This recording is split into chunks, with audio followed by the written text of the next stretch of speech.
Hey, what's up, everybody? Super stoked this week on the podcast to have on Steve Patrick from Level the Playing Field. Steve is an insurance industry expert. He's an appraiser, he's an insurance adjuster, and he teaches tons of classes that help contractors and help policyholders stand up for themselves. And he's got a real passion for the industry, especially a passion to rectify tons of the injustices that are perpetrated by insurance carriers on a daily basis. He's got a massive following on social media on Level the Playing Field. He teaches tons of classes about this and many other topics. Looking forward to sharing this time with him and with you.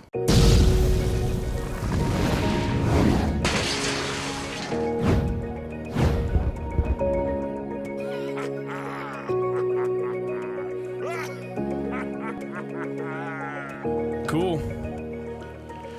All right, 3, 2, 1. Steve Patrick, welcome to the podcast, man. Hey, thanks for inviting me. Absolutely. I really appreciate being here. It's good to meet you in person. Thanks. We've had many phone calls, text messages, emails. Sure. Many times it's me calling you. In different states of panic about some intimidation factor from some crazy insurance carrier who's way out of line. So there's a few of them doing some rather interesting things lately, aren't they? It's pretty crazy, man, and we're definitely going to get into that because that's how you and I came together, and we've known each other for a little over a year, and I appreciate you carving out some time in your day to Absolutely. come by. Sure.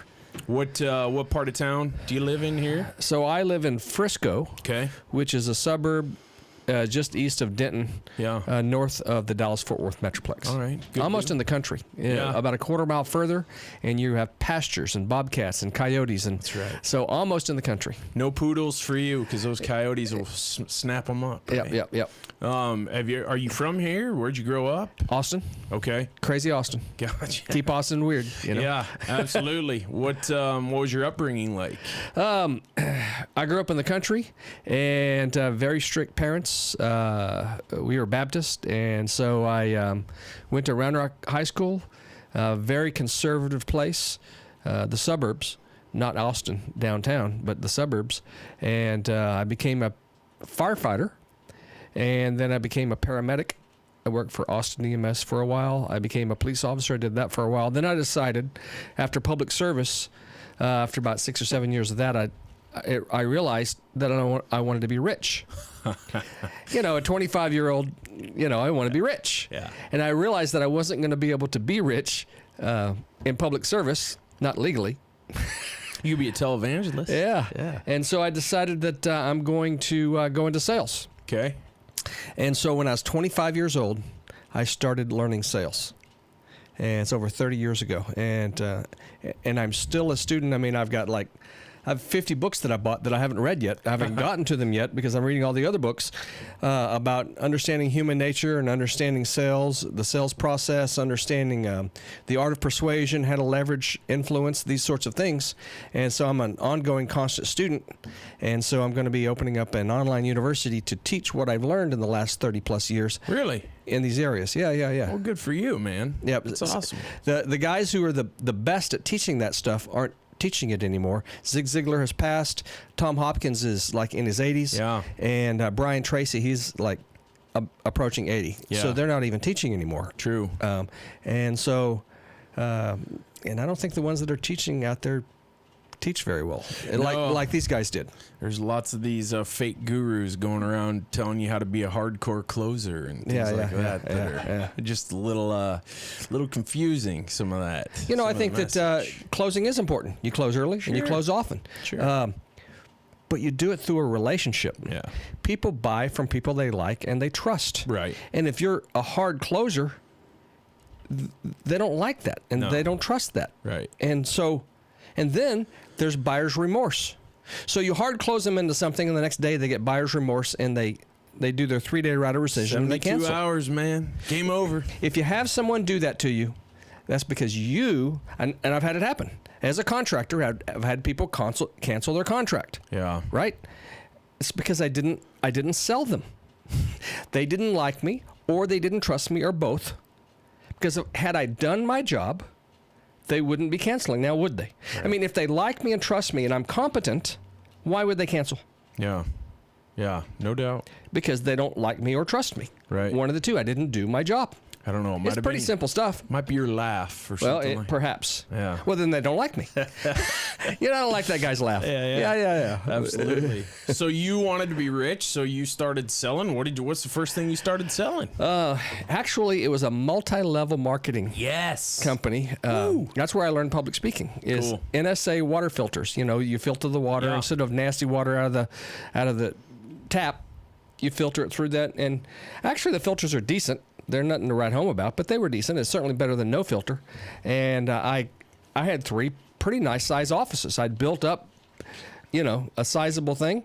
And the problem with multi-level marketing is that 97% of the people don't make any money. Yeah.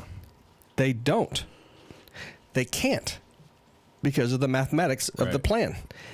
That never occurred to me until I was well into the thing, and I couldn't figure out why none of my people were making any money. Because I was.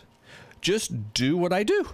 Well, first of all, they couldn't do public speaking. I learned that the hard way, and getting up in front of crowds in multi-level marketing, and then it didn't occur to me until later in life that it's the math. Mathematically, it's impossible for very many people to make any money in multi-level. Yeah. Mathematically. And I can go over that in a different time to explain it. And then once I explain it, you go, wow, it's impossible. Impossible. You could either go over that at another time, or everyone can just Google why doesn't multi-level marketing work, and Yes. there's about 1,000 Reddit articles about why it doesn't work. Yeah. Well, I'll explain to you real quick. Okay. Now. All right. So let's say that it's a product or service, whatever it is, and let's say it costs you $100 a month as a customer. Right. So let's also say that there's 1 million customers. Right? So 100 million goes into a big bowl of money that's distributed every month. Right? Mm-hmm. So the company's going to take their big cut for the product or service. Right. And then you got to pay the big grand poobahs, the ones who are up in front of everyone that's making $1 million a year or $1 million a month or whatever it is they're making. Right. So you have to take a big cut out of the bowl for them. So if everybody put in $100, what's left over? 50. Yeah. So I put 100 in and I get 50 out. Wow. I'm going to be able to quit my job soon. Yeah. I mean, there's a finite amount of money that's sitting there in the pot that everyone puts their money in. The math don't lie. And if you take out 50% for the company and the big shots, you're left with 50% to distribute among everyone else. So everyone else averages $50 a month in income. Yeah. I mean, it's the math. Yes. You can't. It's not an infinite income. BS. It's not infinite income. not There's only so compounding. much in the bowl every month coming in, and so, and you only get what's left, and they don't average it out $50 a piece. No. Some people make $3,000, $4,000, $5,000 a month. Yeah. And some people make $5,000. Yeah. Yeah, it's tough stuff. So what? You had a team. You see the team's it's not working for the team. So Yep.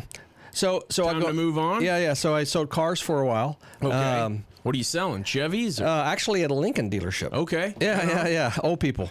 They were easy to sell. Yeah, absolutely. And one of my grandfathers drove a town car all his life. it was an awesome place to learn sales. Yeah. Take ups and all that sort of thing. Right. And so I did that for a while. Let me clear this with my manager. Yeah. absolutely. All that stuff. Yeah. I was taught all that. Right. Mm-hmm. All right. All that. Good deal. And so then I was selling credit card processing machines. You swipe your card and you make a cut off of every swipe, and you build up, thousands of those machines, and you got thousands of swipes going on, and you get that residual, and that's very lucrative, right? Absolutely. And so I sold one to a contractor in Plano. Actually, I sold him 2. He said, I don't want one of those. He goes, I don't need it. I've been doing this 30 years. I don't need one. And 20 minutes later, he'd bought 2. So he knew, And so he liked, and trusted you. He wanted to hire me to sell construction. I said, no, I got this deal going on. Yeah.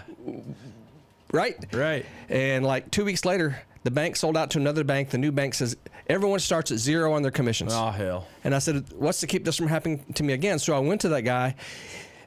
That particular guy contractor in Plano. He's actually very knowledgeable in construction and how to deal with insurance companies. A lot of what I learned about dealing with insurance companies, I learned from Hal, Really? that guy. Problem was that this guy was a consummate liar. He was a con man. And he was lying to my clients all the time. Just a few of those in this business too, huh? And, the saying, you're guilty by association. Yes. And so I started my own company. Gotcha. I'm not like most roofing salesmen, go out and start your own one just because of greed. I mean, I couldn't take him continuing to lie to me and my clients. It was just ridiculous. Yeah. And so I started my own thing, and my number one salesman came to me after about 6 months. He goes, "Hey, I know you hate keeping up with the books and all the small details and stuff like that. How about we partner, and I'll take care of all the stuff that you hate, and you can do what you love." Nice. Deal. Yeah. Right, so we become 50-50 partners. And Chris still is running Cornerstone General Contracting over in Fort Worth. He's building multi-million-dollar custom homes now. Wow. That little company we started doing residential asphalt roofing is now now building. Nice. Incredible multi-million-dollar Are you still homes. getting checks in the mail? No. Yeah. So you start learning the restoration business, especially with regard to the insurance side of it. I did that for 7 years. Okay. And things got really slow because you know how it is here in Dallas. We have lots of hail or wind. Yeah. And this is about 16, 17 years ago. I can't remember exactly. There were 3 hurricanes that hit Florida at the same time, the same year in the fall. Ike was the third one. That's the one. I had my adjuster's license, not because I ever wanted. I went and got it at Vail Training over there next to Six Flags in Arlington. Mm-hmm. And I didn't ever want to be an adjuster. I got it so that I could pull it out when I met adjusters and say, "Hey, I'm an adjuster too." And they would go, "Oh," and they would buy the borderline roofs. Yeah. That's the only reason why I had Gotcha. the card. I had the card to show the adjuster, right? And then things were so dead slow here in Dallas because there was no hail or wind for like a year and a half. Yeah. And we were sucking wind. We were doing kitchen and bathrooms. We were really slow. Yeah. When you're doing kitchens and bathrooms, it's slow. Yes. At least, I like exterior. You're in and out 2-3 days tops, and 100%. You move on down the road. Absolutely. You're not 2 or 3 weeks. No doubt.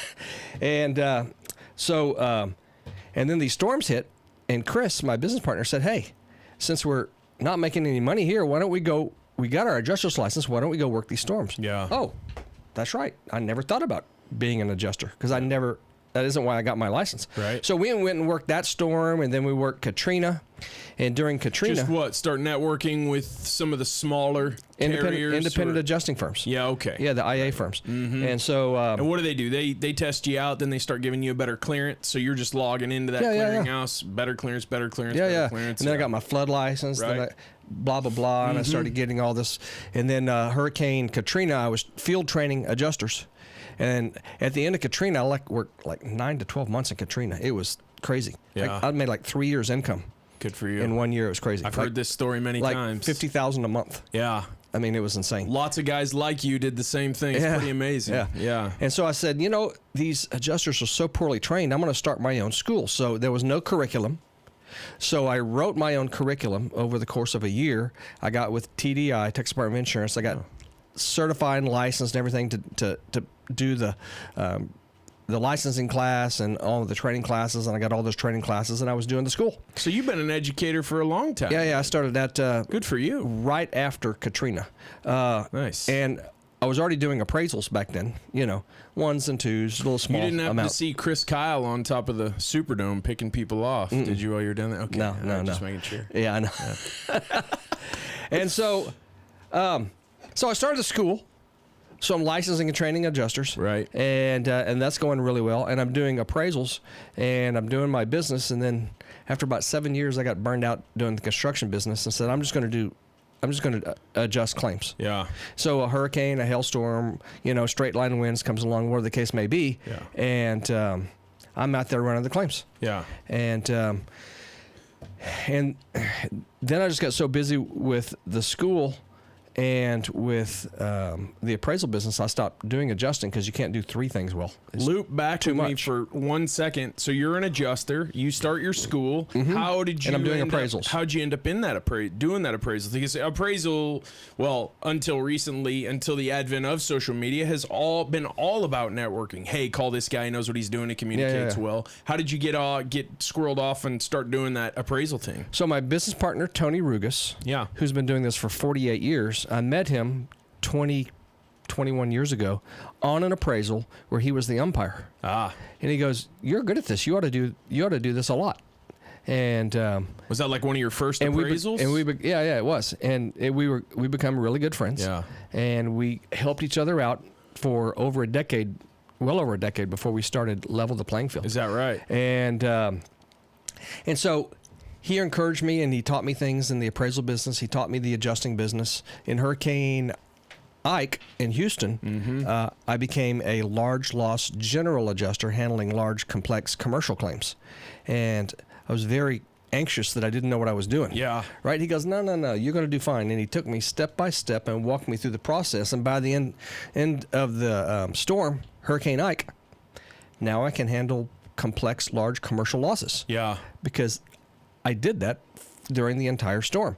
And then he walked me through the entire process. If Tony Rugas hadn't come along beside me and taught me these things, I wouldn't know any of this stuff. Yeah, he's super knowledgeable guy, man. I wouldn't know. Yeah. He's forgotten more than I know. Yeah, he's he is a fount of information, man. Nuts. I mean, it's crazy. Yeah. And he's been doing this 48 years. Yeah, it's crazy. How does he avoid burnout? He is burned out.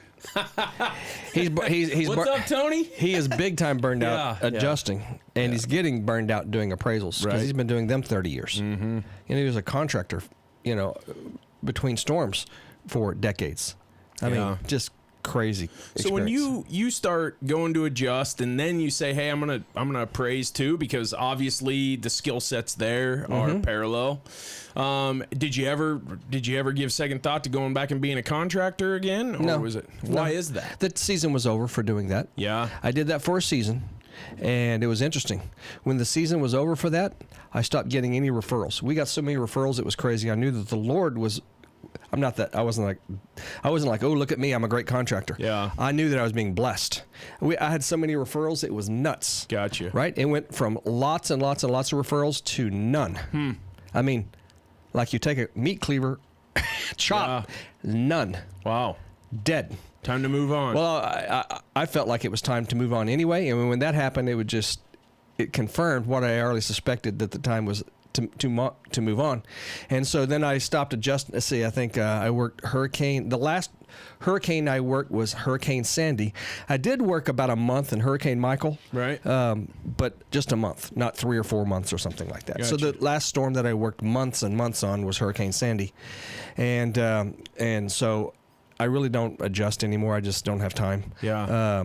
I really don't even have time to do appraisals anymore or umpire work. I'm so busy. Not that I'm complaining. Yeah. And so I even worked Vail Training Solutions, which is the oldest, most prestigious claims adjuster school in the world. Right.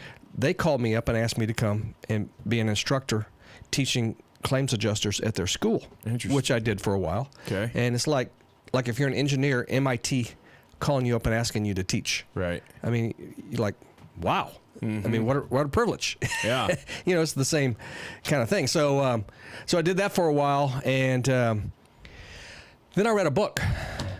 It's called Delay, Deny, Defend. Huh. Yes, I've heard of this book. Yeah. And then it occurred to me, see, I had started my school because I wanted to be a change agent in the insurance industry. I wanted to train claims adjusters how to thoroughly scope property losses and be really comprehensive and account for everything. Right. And how to write up the losses correctly. And then after reading the book, it occurred to me that I'm wasting my time. It blew all the wind out of my sails. It occurred to me that the insurance industry doesn't want them to be thorough and comprehensive. They want them to do what they're told. That's the reason why they're getting rid of all the seasoned guys that know how to write up estimates properly, and they're hiring all these people that don't have a clue what they were doing. They're working at Taco Bell 3 weeks ago. Now they're writing claims because they went through a 3-day class, and they don't know a ceiling joist from a rafter. Well, I mean, how could they don't know what they're possibly doing. even know how to use Xactimate? They don't. That it's just incredible. They don't. It's a measuring tool, and the only way to get an accurate measure of a client's loss is to use it properly. It's a component-based line item estimating program, and if you leave components out, you'll get an inaccurate measure. Just like if you don't know how to use a tape measure, you're not going to get an accurate measure of the length of this table. Yeah. If you go to the tape measure and you go, why does it wiggle on the end? You don't know how to use a tape measure. That's right. Inside, outside dimensions, right? Absolutely. If you don't know how to properly use Xactimate so that you account for everything, because it's a component-based line item estimating platform.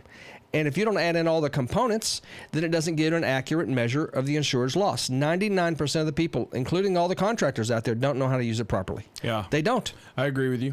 That's the reason why they call me and say, hey, would you write our estimates for us? Because you write a far better estimate than we could. So I got too busy to write the estimates. My son, who has 10 years experience as an adjuster, I said, Adam, why don't you start writing these estimates? Because I don't have time.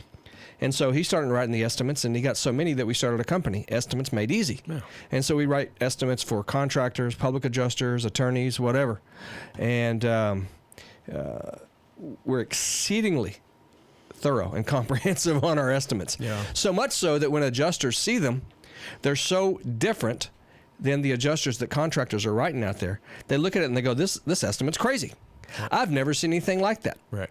And if a contractor's smart, they'll tell their client ahead of time that that's what the adjuster's going to say. Yes. And then when the adjuster says that, then the contractor can say, see, Mrs. Jones, I told you he would say that. How could I predict that he was going to say he's never seen an estimate like that before if he's never seen an estimate like that before? Yeah. Oops. Yeah. Yeah, so you start off in public service, so you're saving lives. You're de-escalating conflict as a police officer. De-escalating as opposed to what they're doing nowadays. Escalating conflict. Yes, it's crazy. Or so it would seem. Mm-hmm. Now being defunded all over the place because of that type of thing. Well, get rid of the 5% in your departments that are bullies. They were bullies in high school, and now they get paid to be bullies. Yeah. Fire the 5% who are bullies, and then you don't have to worry about it. The guys who run the police departments know who the bullies are. They're the ones who are writing all the tickets. Yeah. It's an issue of revenue. Don't you think it's also... They're the ones that get the complaints all the time. Yeah, I've never been a police officer, but I was married to one for 8 years. Yeah. I would think, just in terms of running a business, the importance of training, ongoing training, daily training, weekly training, monthly training seems important in terms of that problem, which, we didn't come on here to talk about politics and stuff, but it certainly is a pervasive element of all of our lives on a daily basis. It would seem that training yourself with regard to how you make your living and the skills you use and improving on that training every day, every week would be super important to being successful. So a lieutenant who was one of the training guys at the Texas Department of Public Safety, the Highway Patrol, they did a class for all of us called Verbal Judo. Nice. And they taught us how to de-escalate tense and dangerous situations. It's the opposite. It seems to be the opposite of what they do nowadays. Well, what is verbal judo? Summarize it. Verbal judo is, first of all, it's the same thing I teach now. Yeah. You listen carefully to make sure that you understand what the other person is saying and what their position is, and you feed it back to them. If I understand what you're saying is blah, blah, blah. Now they can either say, yes, that's correct, or no, that's not what I'm saying at all. Well, I'm glad I asked. So the person feels heard. Yes. As opposed to you just waiting for your turn to talk. Right. I have a real problem with that still, but I'm working on that. Well, I think a lot of us do. Yeah. Right? Yeah. And so it's active listening as opposed to passive listening. Right. And they know that you're listening because you repeat back to them what it is that they said using different words. You don't want to sound condescending by using the exact same words. If I understand what you're saying is blah, blah, blah. And then if no, then help me understand. Yeah. Oh, it's one of the most powerful things. Help me understand your position. Absolutely. I want to understand. Help me understand. Yeah. When you were just starting out selling for this construction guy who hired you away from the credit card sales company. Were you starting to work with adjusters then? Were you saying, absolutely. Hey, look, I'm absolutely out here. I got your loss report back. It's not looking.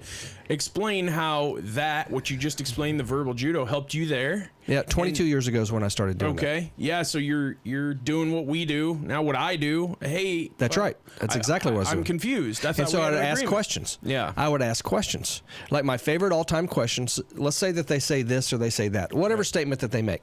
And then I can ask the question, what makes you say that? Sure. Or you can say, I'm curious. What makes you say that? Yeah. Help me understand. Gotcha. Another thing you can do, you can actually humble yourself, because the human nature of you humbling yourself, it gives the other person the permission to humble themselves as well. So, You know what? I could be wrong about this. I don't think that I am, but I could be, because I've been wrong before. I mean, you've been wrong before? Yes. So it's easy for me to say I've been wrong before. Right. Right? Yeah. I mean, it's easy for me to say that because it's true. Yeah. Everyone has. So why not just say it? Sure. Why not fess up? Yeah. Right? So I could be wrong about this. I don't think that I am, but I've been wrong before. Do me a favor and help me understand your position. Mm-hmm. Who's going to say, no, I'm not going to help you understand my position after you've humbled yourself? Yeah. It's just, it's not what you say, but it's how you say things. You ask questions. You don't make statements. Yeah. The problem with making statements is they can be refuted. Mm-hmm. But if you ask questions, the purpose of asking questions isn't to ask a question. The purpose is to dig deep and find out what the root issue is. The same thing with dealing with a prospect. Yeah. You know, if they say, well, I want to think about this, or I'll call you back, or whatever, they don't like you or trust you, and you don't know what their root problem is. You don't know what the root problem is because you haven't invested the time to ask sufficient questions to discover what is their pain point? What is it that their big challenge is? And if you can solve that now, they're going to buy from you. Right. And the only way to find out what their root problem or challenge is, their pain point, is to ask questions and dig deep to find out. It's the same thing with the adjuster. It's all the art of persuasion. Yeah. Whether you're talking with a prospective client or you're talking with an adjuster, it's the art of persuasion. You learn how to leverage influence. Mm-hmm. And this is, some people they learn it a lot quicker and easier than others. But everyone can learn to do this. For sure. Everyone can learn to do this. I did. Yeah. I mean, if you work at a skill, you're going to get better at that skill. Not many of us were just born great at something. I was horrible in sales. Couldn't sell those Lincolns? People would ask me questions or they'd have an objection, and I would think of the answer 30 minutes later. But by then, they were gone, and I lost my opportunity. Gotcha. So I stumbled over my words, and I was very self-conscious, and I wasn't very good at articulating what I was trying to. I mean, I was horrible, just horrible. And but I wasn't going to quit. Right. I mean, once I decided I'm going to do this, no matter what it takes, I'm going to, and I did for over 30 years. Yeah. and so it doesn't take 30 years for most people to be able to hone their skills, but it does take a dedication to understanding how to master the art of persuasion, right, and how to leverage influence. And if you can learn that, if you learn what makes the mind tick, and why do people do the things that they do? Like you see people do crazy, you see adjusters do crazy things. Why do they do that? Well, what you do is you research about human behavior so that you understand the psychology of why they do that. The best book to teach this is How to Win Friends and Influence People. Yes, been around since bestsellers list since 1938. Oh yeah. I mean, how many books are bestsellers since 1938? I don't know. The Bible, but that's not fair. Yeah. That's Alcoholics written by God. Yeah, so I don't know. Yeah. There's a few since way back then. There's only two. Not many. You listen. You try to figure out what motivates people. What motivates most people is fear, one way or the other. That's at least a base motive. I mean, an adjuster's afraid of losing their job, or they're lazy and they're not going to estimate that thing accurately because it's over their limit. And if it goes over their limit too many times, hey, what's this guy doing? What's going on? Do you know you can gain rapport with 80% of adjusters in 1 minute? How's that? Where you have affinity with the adjuster, where they like you and trust you in 1 minute, 80% of the time. Nothing works 100% of the time. Right. But around 75, 80% of the time, with this 1 minute thing, they like you and trust you in 1 minute. Lay it on. It's simple. All It's right. very simple. So the whole thing about rapport is getting them to shake their head. Yeah. If you can get them to shake in their head and say, that's right. Not you're right. That's right. What I'm saying is right. Okay? If you can get them to do that, you've established rapport. And you don't do it by saying, oh, your son plays baseball. My son plays baseball. They know what you're doing. Yeah. They know it's contrived. They know that you're right. So you don't do that. So the basic premise of this is simple. Are there liars, cheats, and thieves in our industry? Yes or yes? Yes and yes. Yes, there are. Right? So that's what you say. Right. So when you meet the adjuster, say, you know what? I'll bet that you're sick and tired of dealing with contractors that are liars, cheats, and thieves. Now, how many times do you think he's ever heard that? Zero. Yeah, not many. The big goose egg, right? Yeah. And he goes, That's a hell of a thing to lead with, for sure. that's what you lead with. Yeah. That's the hook. Yeah. See, remember in sales, you have to have a hook to hook them in so that they want to hear more. Yeah. That's your hook, Absolutely. right? So you know what? We, as an industry, have got to do better than that. You, as an adjuster, deserve better than that. They do. Yeah. You Right. bet. You bet. So you know what? I want to apologize for our industry Ah, because you deserve better than that. it's a little of that humility you were talking. And then you shut up and you let, Yeah. exactly. Yeah. Do you see the beauty of that? Then what you do is you transition. By the way, I know that no adjuster has ultimate authority. You can't just approve any and everything. Mm-hmm. Just like at my company, I can't approve just any and everything either.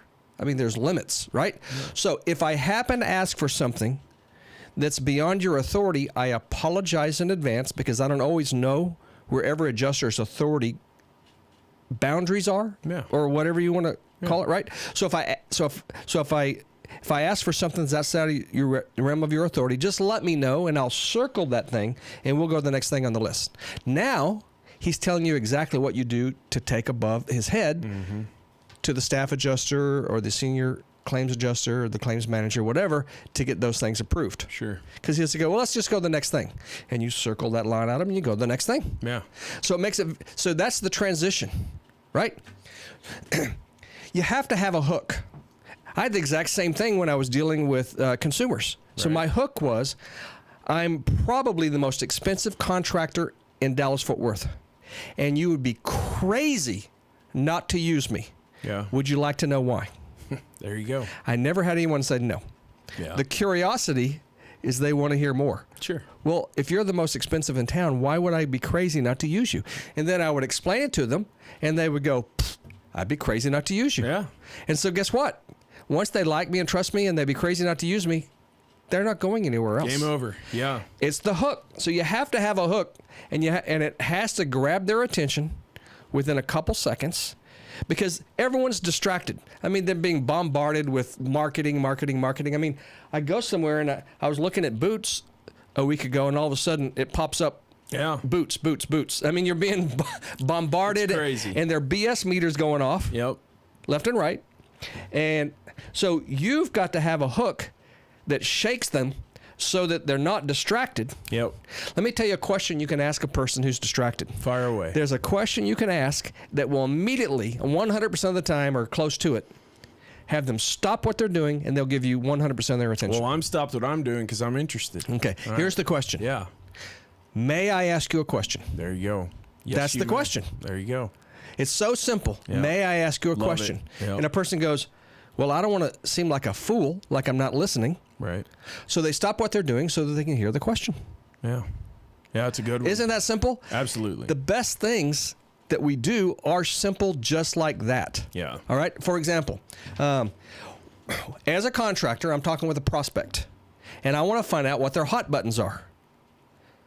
Because if you keep on pressing those hot buttons over and over and over again, it makes it irresistible from them to buy from you. Yes. So if you ask them, so tell me what your hot buttons are so that I can keep pressing them. They're not going to tell you. They're going to hold that close to their vest. So what you do is you ask it in a different way, and they volunteer all that information. By the way, every time that you're asking questions, you're writing their answers down. They're watching you write down their answers. What does that, and then you're repeating the questions back. What does that tell them? That You care. that you care enough, you're actually listening. Yes. You care about their answers. Absolutely. Right? So you're writing the questions down, and you say, by the way, Let me ask. I just lost my train of thought.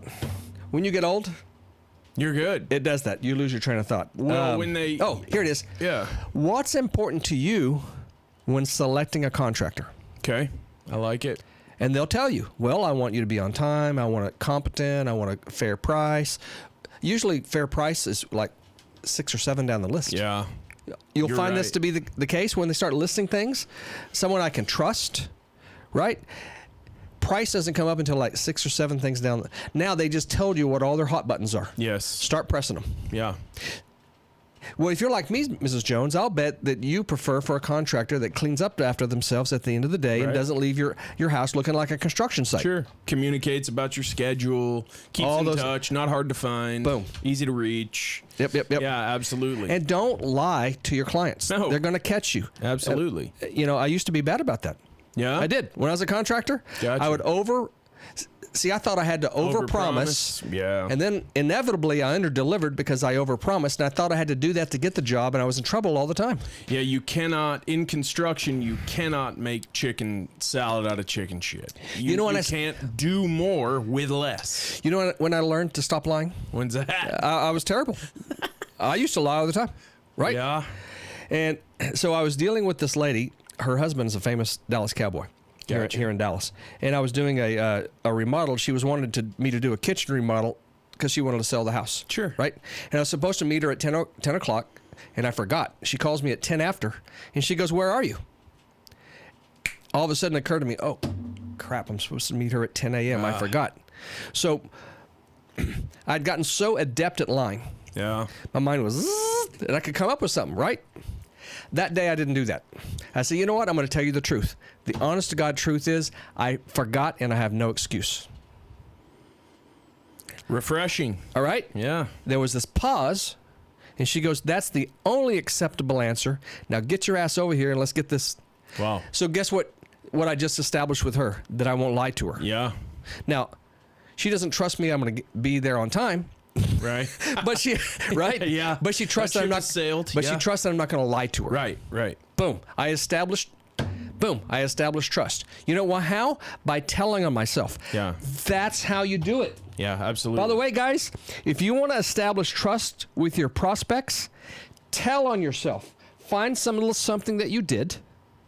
Yeah, right? Absolutely. And say, you know what, Mrs. Jones, I have something to confess to you. Yeah. This is what happened. Boom, boom, boom, boom. Yeah. Absolutely. All right? We have no excuse. Learn to say that. We Yes. have no excuse. And we're rather gonna than make it right. don't make an excuse. Right. Own it. Yeah. Own your mistakes. You So bet. own the mistake. Confess it. 100%. Don't stop making excuses. Yep. I heard someone say this a couple years ago, and I thought, man, I wish I'd learned this like decades ago. Stop Yeah. making excuses. Right. Never make an excuse, ever. Yeah. About anything, Yeah. right? It'll never happen again. Yeah. And that's what, all of a sudden now they trust you. Absolutely. Why? Because you're not trying to, see everyone else, if you have some little something, you're trying to hide it and hope they don't find out. And they Gloss do. over it. And they call you out. Yeah. Absolutely. Call yourself out. Sure. Sure. And now they go, wow, this guy's an honest guy. I can Yeah. trust him. He's got integrity. Boom. Yeah. That's how you do it, is that you be brutally transparent and forthcoming and above reproach. Yeah, and we're talking about clients here, but the same applies with an adjuster. Of course. So are you going to tell Hey, little are white you lies? asking for the depreciation on that interior? Did you do the interior? No, we haven't done the interior. Actually, waiting. That's going to actually be handled in appraisal. Just need the depreciation release for the work that's been complete. There you go. Period. Game over. Because look, if you tell a little white lie, what's the third word in the phrase little white lie? White. No, lie. Lie. Yeah, Right? Absolutely. You ever been in a relationship with someone who lies? Yeah, it's tough stuff. How well does that work? It doesn't work well. See, You if know we're what, it's building a kinda like- relationship, it's kind of like a mostly peaceful protest. Mostly peaceful. That's Little right. white lie. Yeah. It just doesn't. Mostly peaceful. You know, yeah. I heard Ben Shapiro say that It's on that one day in question, OJ had a mostly peaceful day. It was just like a 4-minute period in there where he lost his mind with a knife. His ever-loving mind. And Ben is very articulate, way more articulate than I could ever hope to be, and he talks way faster as well. But yes, little white lies, mostly peaceful protests. Yes, they don't work. Yeah, in a relationship with someone who doesn't tell the truth, that doesn't work. So are you cultivating a relationship with your prospects, right, who are going to become clients, and these adjusters? If you aren't, then you're completely missing the boat, because that's what works. So explain to me what you would do, knowing what you know, and we'll loop back around to how this industry has changed. But knowing what you know, if you were talking to a client in, say, Plano, she called you out, she wants a painting quote, you're looking at her home, you notice some dents in her wind turbines, you jump on a roof, hey, your roof's damaged, you need to call this in. How would you educate your client as to what is coming down the pike? Well, the first thing I would say, what would you, how would you go about that? The first thing I would say is, Mrs. Jones, I have good news and I have bad news. Right. Which one would you like first? Yeah. And she says, the good news. Okay, it's covered. Yeah. She goes, what? The bad news is that you have storm damage all over your house, but it's covered by the chances are excellent. And I haven't looked at your policy, but the chances are excellent that it's going to be covered by your insurance policy. In fact, if you were to put your house on for sale right now, the buyer's home inspector would come out and take a look at this, and he would say, well, you have $30,000 worth of damage on your house. Take $30,000 off the sales price. Yeah. Yeah, that's if someone took $30,000 out of your safe in your house, that would be a big deal, because you will have lost $30,000. Yes. Well, guess what, Mrs. Jones? You have $30,000 worth of damage on your home, so you've lost $30,000 of its value, and if you don't get recouped by your insurance company, which is why you're paying insurance premiums, most people, then you're down $30,000. Yeah. Or whatever. Absolutely. And I know that, I mean, I don't know if you're anything like me, but I couldn't afford to lose $30,000. No, that would be painful. And so that's a pretty good hook. Yeah. Right? Now they go, okay, well, yeah. How do I prevent myself from losing $30,000? Right. Now, the insurance company, 50-50 chance they're going to come out and say it's something like $20,000. But it's the same thing if you put your house on the market, you're asking $200,000, they're not going to offer $200,000, they're going to offer $160,000, $170,000. It's just the way it's done. Insurance companies do the exact same thing. Yes. They make an offer to settle the claim, because you might just be stupid enough to take $20,000. Right. Just like a home seller might be stupid enough to take $160,000 on a house that's worth $200,000. Right. I mean, you might. That's the reason why they offer $160,000. Right? It's a negotiation. It's a financial negotiation. Insurance claim is the same thing. It's a financial negotiation. Yes. Yeah. The extent to which it is now a negotiation, I don't think it was that way even as recently as 5 years ago. The last 5 years has been horrible. Prior to that, you could reason with adjusters. Right. Now, they won't even be reasonable. In fact, they don't even have the authority to, they're not even adjusters.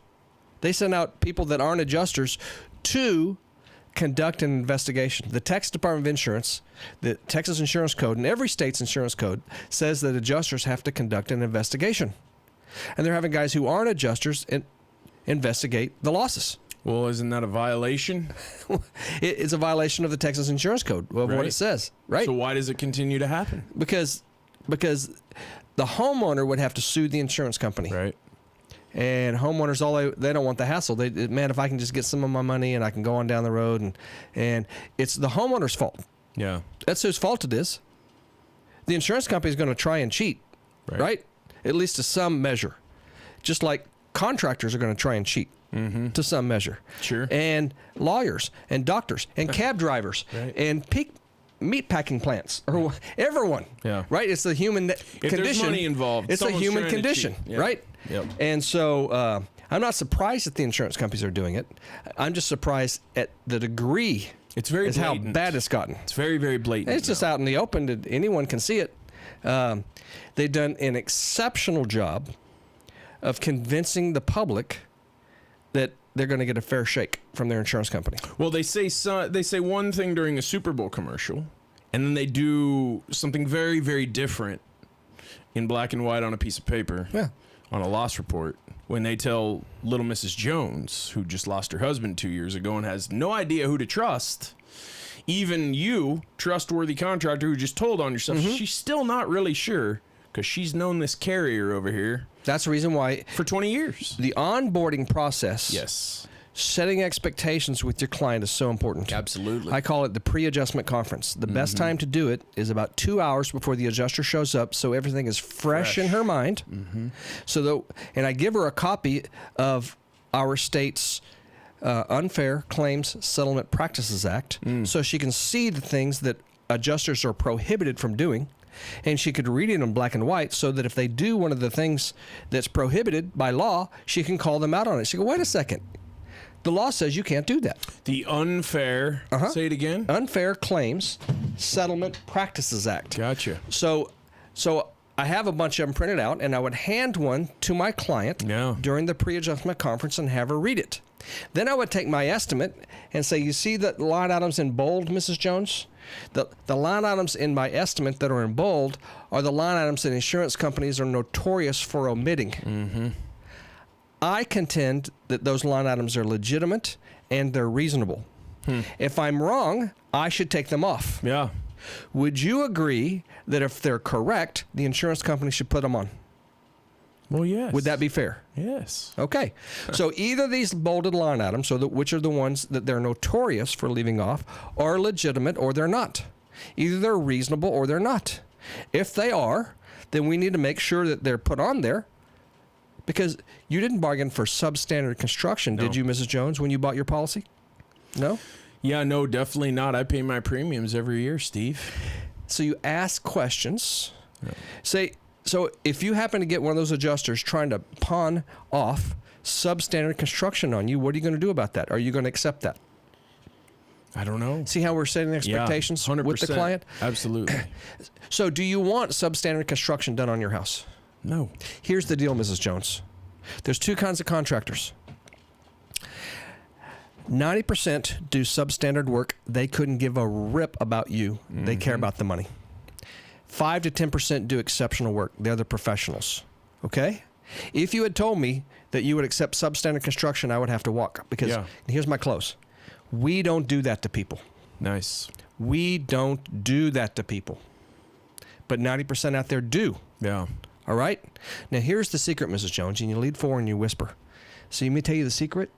The secret is they're the same price. Yeah. Your deductible. Your deductible. I stole your thunder, it's man. the I'm same sorry. price. Yeah. And she goes, well, if it's the same price, I'd be crazy not to go for the exceptional workmanship. 100%. Now, you're probably wanting to know what's the catch. There is one. There is a catch. And here's the catch, Mrs. Jones.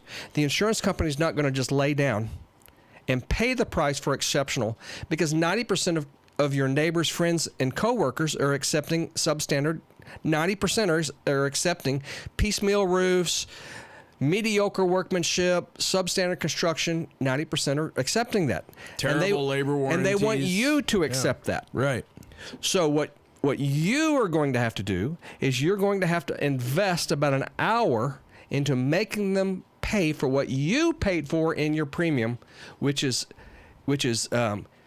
construction best practices. Sure. Absolutely. So I'll help you with what to say. You know, I can't tell you what to say. I'm not a lawyer, but I can give you some things to think about. Yeah. Right? Maybe it'll take 5 minutes here, 10 minutes there, a little bit of written correspondence, about an hour of your time to get exceptional work instead of mediocre work. Is it worth it to you, Mrs. Jones, to invest the hour to get exceptional workmanship? Right. What say you? Is that fair? Absolutely. Oh, I love asking the F question, that 4-letter F word. Fair? Fair. Yeah. Is that fair? Right? Yeah. And when they say yes, then you look them square in the eye and you smile and you put your hand out. Boom. Yeah. We haven't. I'm a closer, man. 100%. I'll look them square in the eye and I'll smile and I'll shake their hand. Boom. Absolutely. The jousting, the almost adversarial relationship that exists now, that I said 5 years about 5 minutes ago. Last 12 to 18 months, it's gotten crazier than anything I've ever seen. And COVID. I've not been doing this. COVID. We can't. I mean, we can't COVID investigate the loss. COVID. Yeah, can't investigate the loss. Won't meet you on site. You need to leave the property for me to even look at the damage because of COVID. Or I'd like you to go out and adjust this claim for me. Then I'd like you to send me your photo and estimate reports. I'd love to do that. Well, there are carriers asking you for that. Then they receive it. Then they call the client. We call them clients because we want to work with them. Sure. For life. And they say your contract, they're just out of control. In the pre-adjustment conference, you tell Mrs. Jones that that's what they're going to say ahead of time. Absolutely. See how many bolded line items there are, Mrs. Jones? Yeah. They're going to think all these bolded line items are crazy. Yeah. You know why? Because 90% of the consumers out there, they get crap. Absolutely. And they get those left off. You leave all those bolded line items off, what are you getting? Yeah. Are you getting construction best practices? No, you're not. Yeah. All right. So absolutely. They're gonna say that. Now you've set expectations. She expects them to say that, and she goes, "Yeah, my contractor told me you're going to say that." So what I want you to do is this: the bolded line items that you're leaving off, tell me why they're illegitimate or unreasonable. Right. Tell me why. Don't tell me we don't pay for that. Yeah. Give me a reason. Tell me why. Mm-hmm. Are those line items illegitimate or unreasonable? You just said that my contractor's crazy. Well, policy guidelines tell me don't why. let us pay those. Policy guidelines. Okay. Policy guidelines. Did you know, Mrs. Jones, that consumers like you who have claims like this can ask their adjusters questions like, where in my policy does it say that? Yeah. Now, I'm not telling her what to do. No. I'm talking about clients like her can ask questions like this. So I'm not even talking about her and her claim and her policy. Right. I'm talking about people like her. Yeah. See, it's not what you say, but how you say it. 100%, and it's also about educating people. Let me ask you something. The pre-adjustment conference is the most important thing I teach. Absolutely. Because it sets the expectations so the consumer stands up for themselves and hold the adjuster accountable for what she paid for in her premium. 100%. And you're talking about that pre-adjuster conference, that is all about educating the client. Not just she's your secret weapon.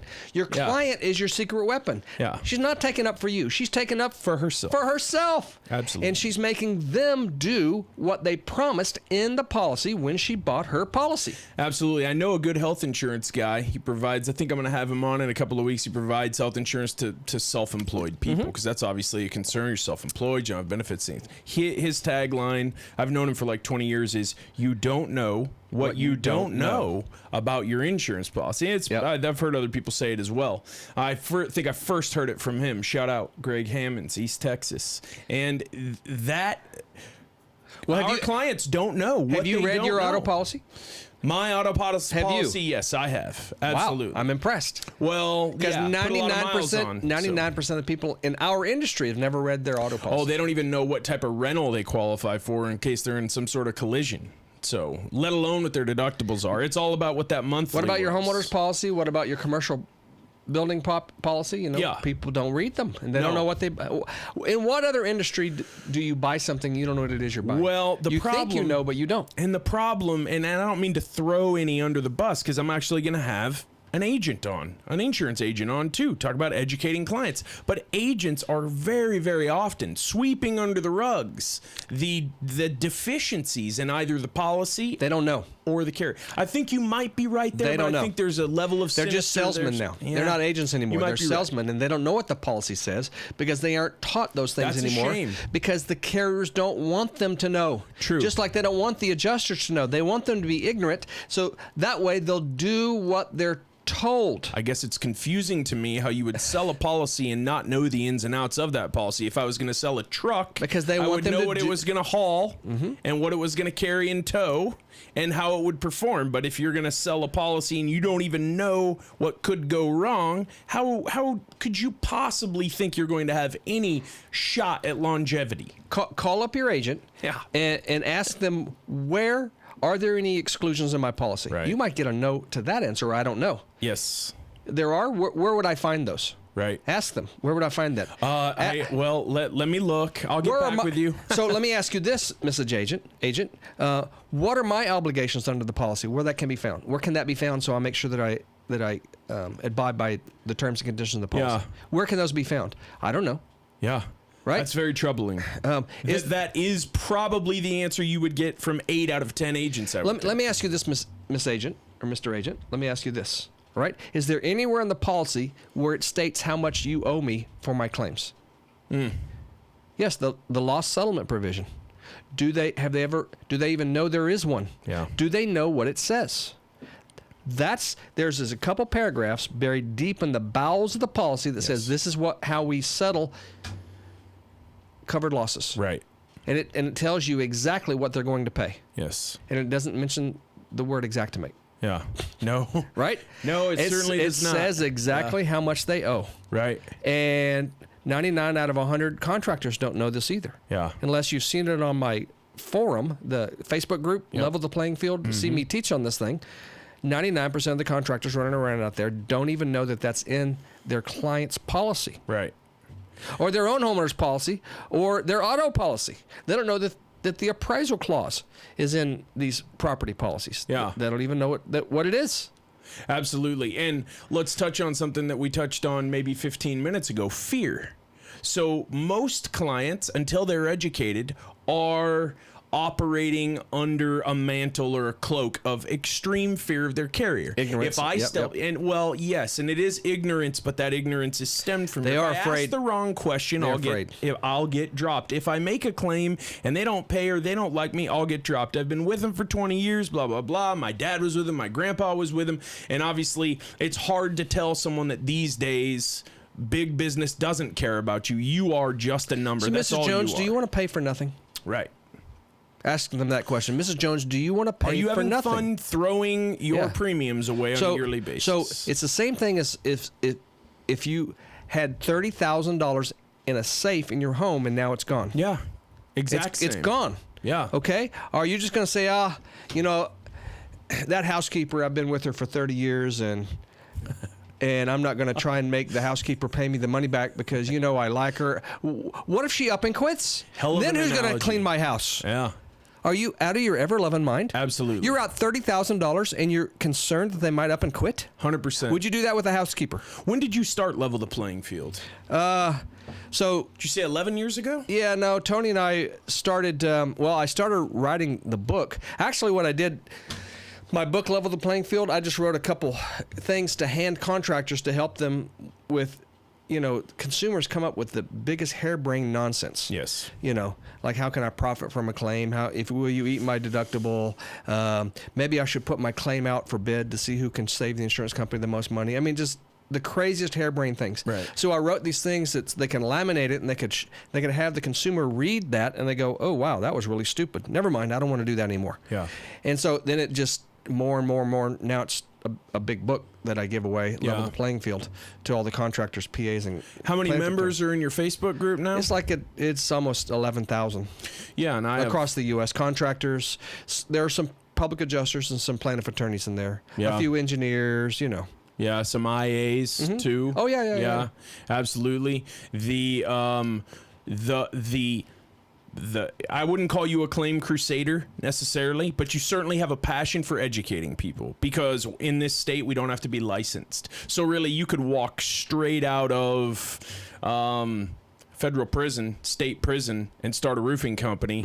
And if you know enough people, you probably get enough jobs until you start getting a referral. I mean, that's the cost of business cards. Yeah, it is really the cost. You don't have to have a ladder and a hammer. Most people don't even have liability insurance, Steve. Well, I don't know you crazy it is out here. I know. There's a lot of people going around with workers' stolen comp. liability certificates, just slinging snake oil. Has the industry come after you for your attempts, your energy around educating everyone about how this is all supposed to operate? No. Yeah. What are they going to say? Well, I don't know. Stop telling the truth? Yeah. Are they going to accuse me of some crime or something like that? I mean, what are they going to do? Yeah. Do they appreciate me telling the truth? No.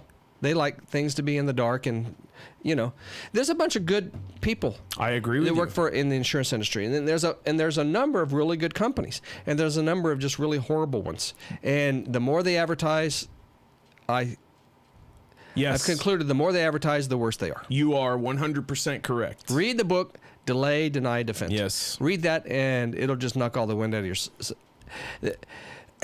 All you can do is arm the consumer to put up a fight to get what they have owed to them, and that's about all you can do. Yeah. If they refuse, then the consumer's backed into a corner, and they only have 5 options, and that's it.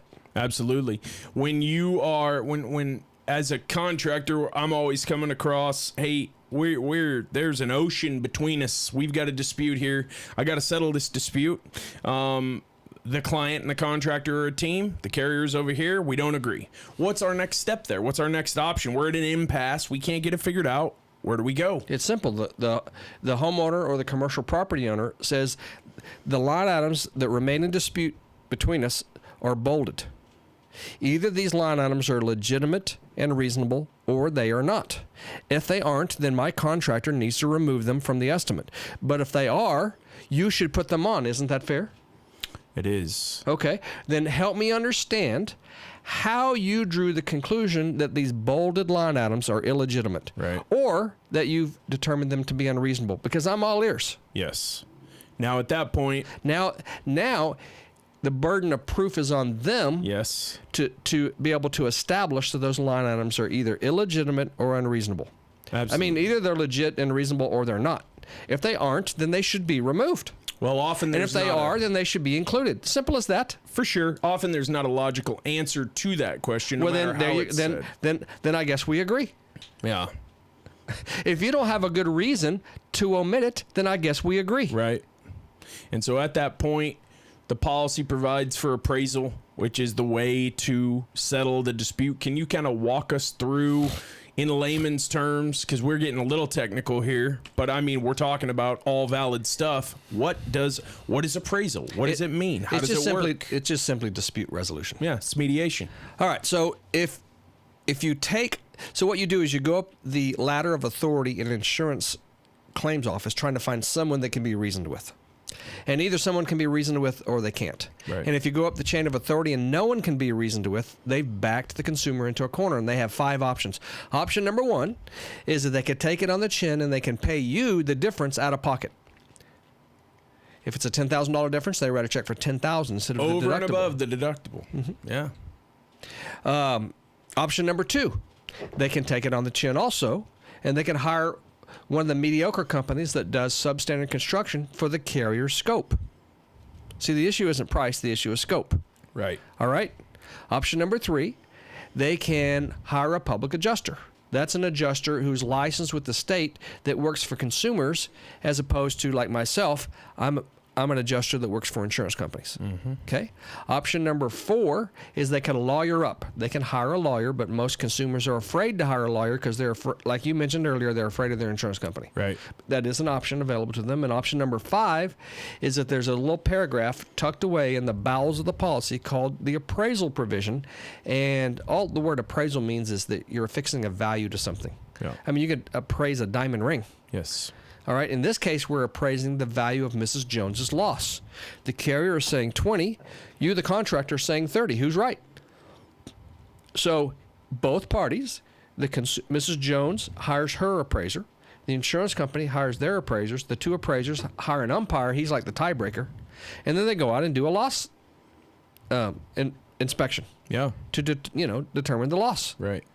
And once they've done that, then they go back and they put their estimates together with the pricing and the depreciation and everything like that, and they see how close the 2 appraisers are, and whatever remains in dispute, the 2 appraisers try to work out their differences to arrive at an accurate number that reflects Mrs. Jones's loss.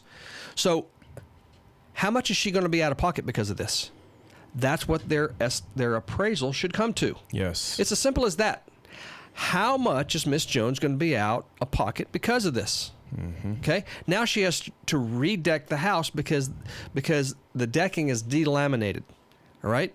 Yeah. You don't use the R word, rot. Right. Delaminated. Again, Yes. It's not what you say, but How you say it. so because the decking is delaminated, you don't have a stable, nailable surface. Would she be out the cost of the decking if she wasn't replacing the roof? No. Is she going to be out the cost of the decking now?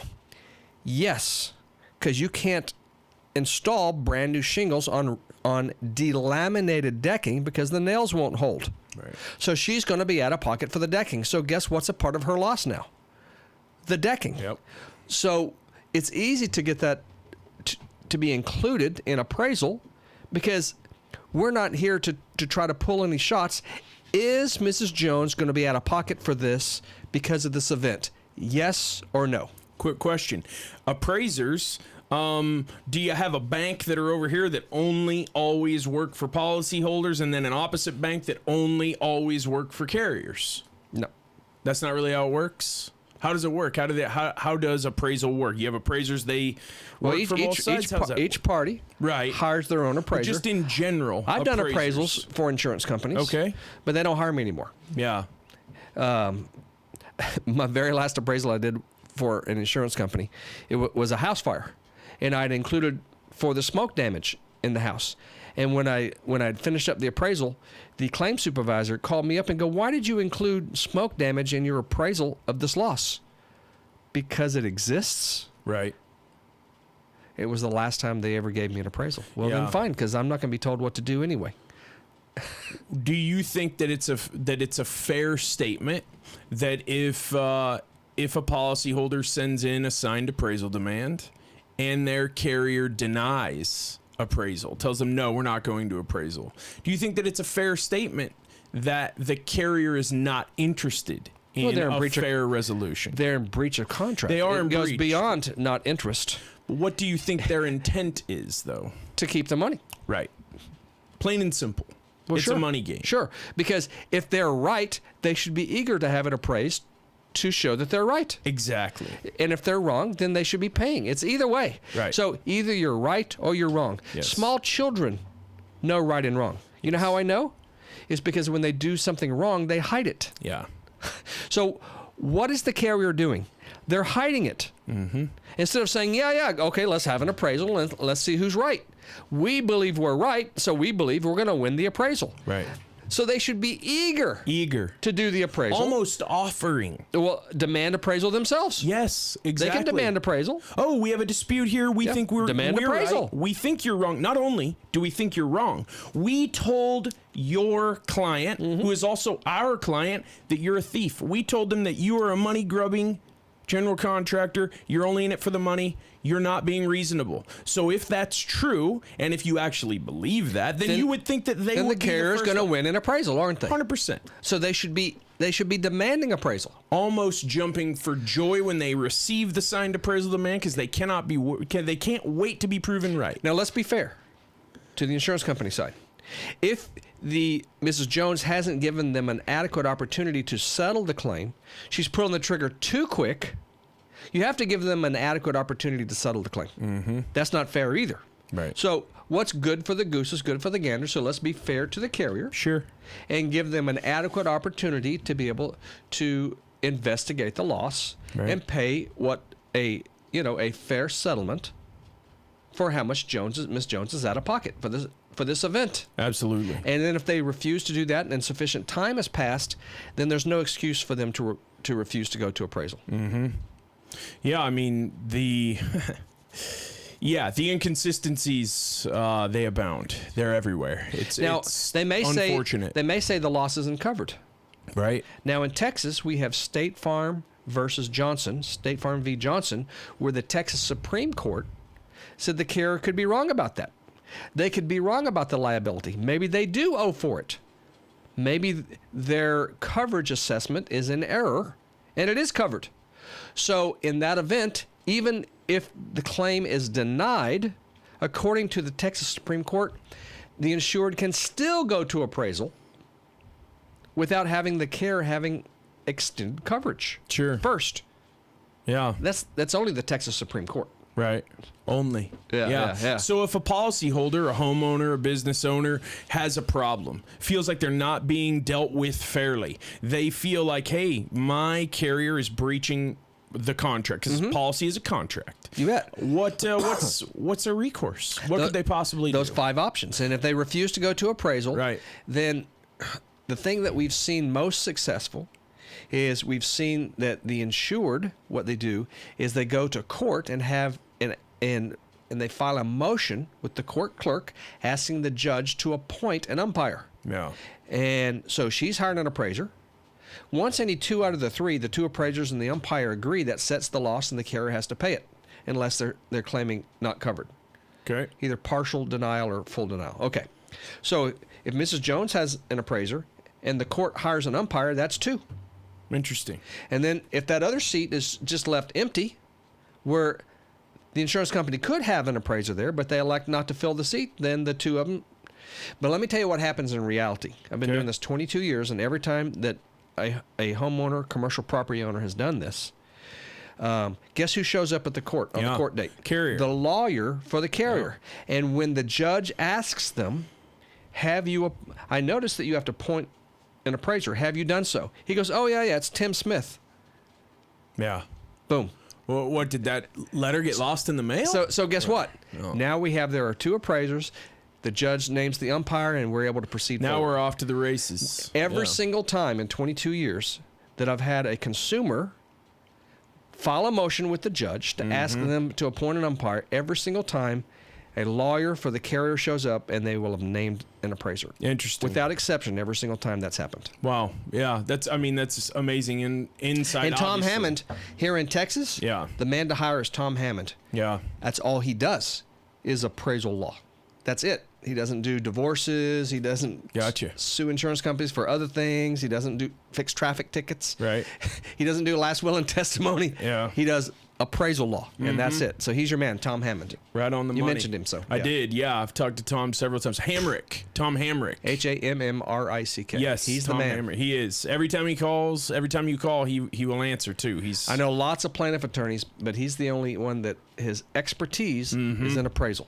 Let me ask you a question. You might know the answer to this, you might not, but it came up yesterday. So, client calls us out, got a roof leak, just purchased the house. Jump on the roof, looking for the leak origin, find out this roof is hammered, look up the hail records, it's hammered. What is the buyer's recourse if they're living in a house? Their home inspector. Yes. So they hired a home inspector to inspect that house. That person is licensed and they're insured. Right. With professional liability. It's just like what a doctor or lawyer has. It's malpractice insurance. Yeah. Professional liability. And so their recourse is with the home inspector. Yeah. The home inspector should have noticed that. That's why they hired one. Right. So they know what it is that they're getting themselves into. Is this house, does it have problems? If so, the home inspector is supposed to be telling me. Yes. If the home inspector didn't tell me, my recourse is against his license, and they can file an errors and omissions claim against their liability policy. Okay. If the buyer has purchased a house, they've obviously purchased homeowners insurance. Their agent says, "Oh, well, are they in? Because there's a lot of fear around that too." The old carrier owes for the damage. And so, can the agent for the new buyer, for our viewers who are wondering, can the agent for the person who's living in the house now, they just bought it 2 weeks ago, just found out that hail damage is old. What can they do besides go after that home inspector? Can can their agent help them at all with that? The previous owner could file a claim. But I can tell you what the insurance company is going to say, the old insurance company. You don't have a financial interest in that house, so your claim is irrelevant because since you don't have a financial interest in the house, we're not going to pay you for a house that you don't own anymore. Even though the loss occurred on their watch. In fact, they could file a claim before they sell the house. And if the house sells and they no longer have a financial interest in the claim, the insurance company say, we're not going to pay you. You no longer have a financial interest in the house. They could have filed the claim months before the house sold. Right. In fact, that sort of thing happens. And if you find yourself in that situation, you better hire a lawyer that understands real estate law and insurance law, or a firm that has one of each expert in that law firm to be able to navigate those treacherous waters when there's about to be a sale on a house that has an existing claim. Gotcha. Insurance companies pay because the policy says you have to have a financial interest in the property to be able to insure. I mean, I can't buy insurance on your house or on your car or your truck. Yeah. I don't have an ownership interest. Exactly. Imagine me buying life insurance on you, and you'd be like, whoa, wait a second. What are you planning? Yes, this is very... What are you planning? That would be odd. Yeah. You have to have a financial interest. Absolutely. Now, if we were business partners and I bought a key man insurance policy in case you die, I have a financial interest. Yeah. Anyway. Yeah, financial interest in that lost IP.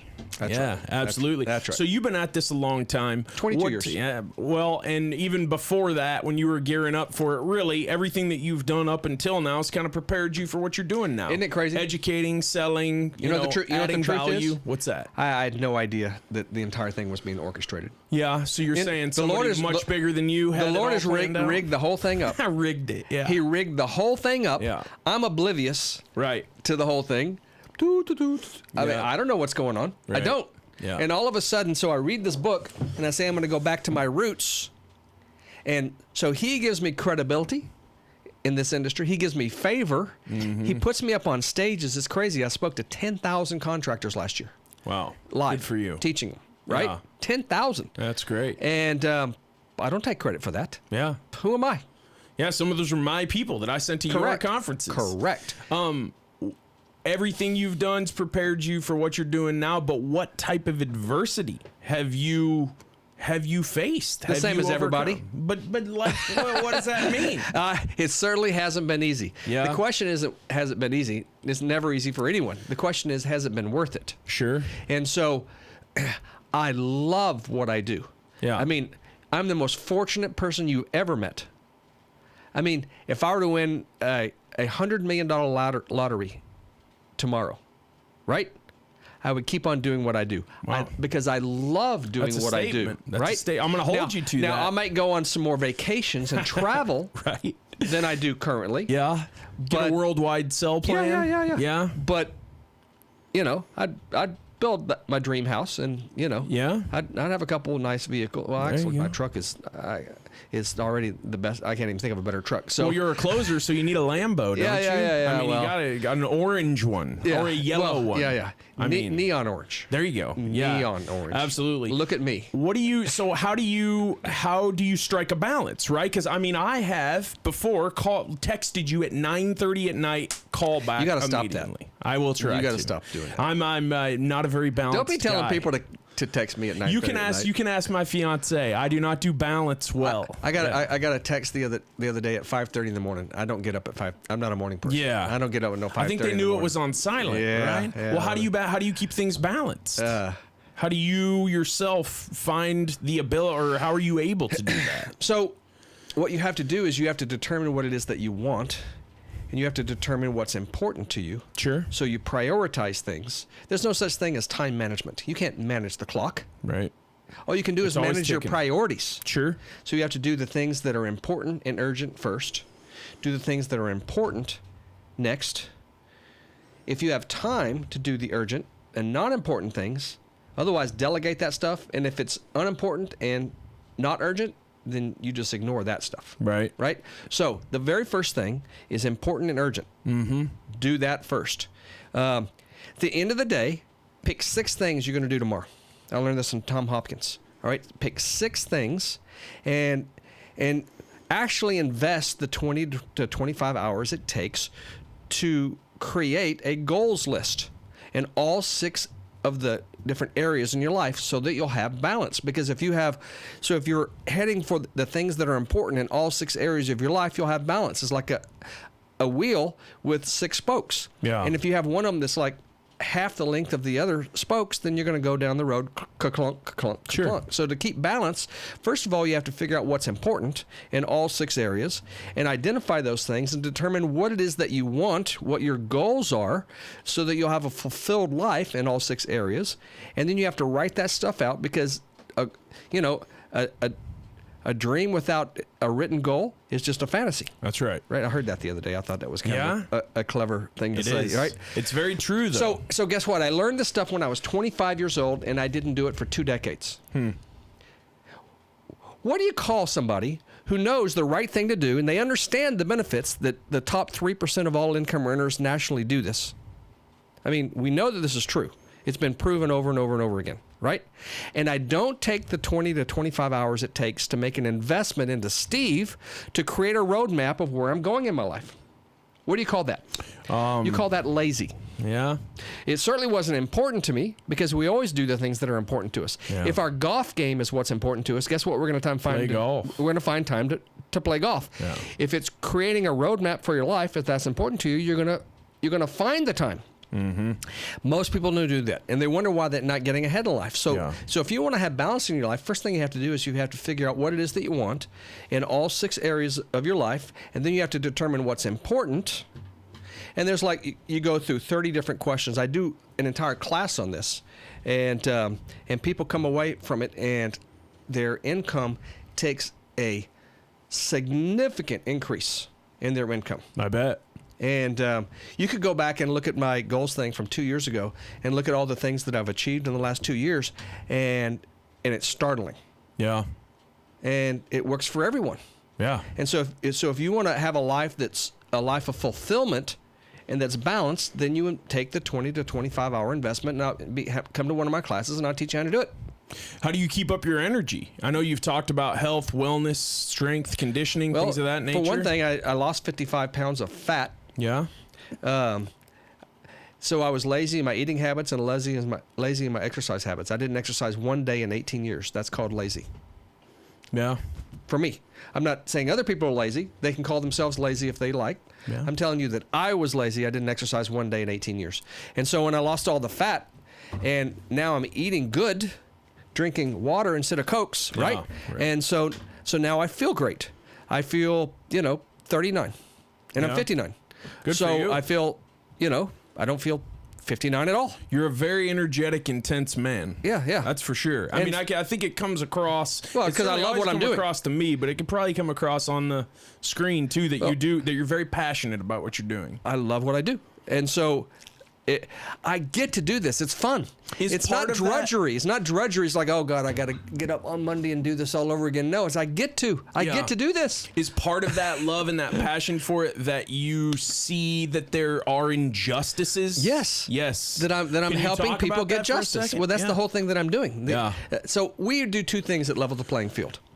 We help consumers get a righteous outcome, not 1 penny more, but not a penny less than what they have coming, what the insurance company promised them in their policy for covered losses. Mm-hmm. I don't think that the insurance companies should pay losses that aren't covered. Right. And I don't think they should pay 1 penny more than what the consumer paid for in their policy language. If they bought a horrible policy, well, then bad on you. Caveat emptor, don't buy crap. Right.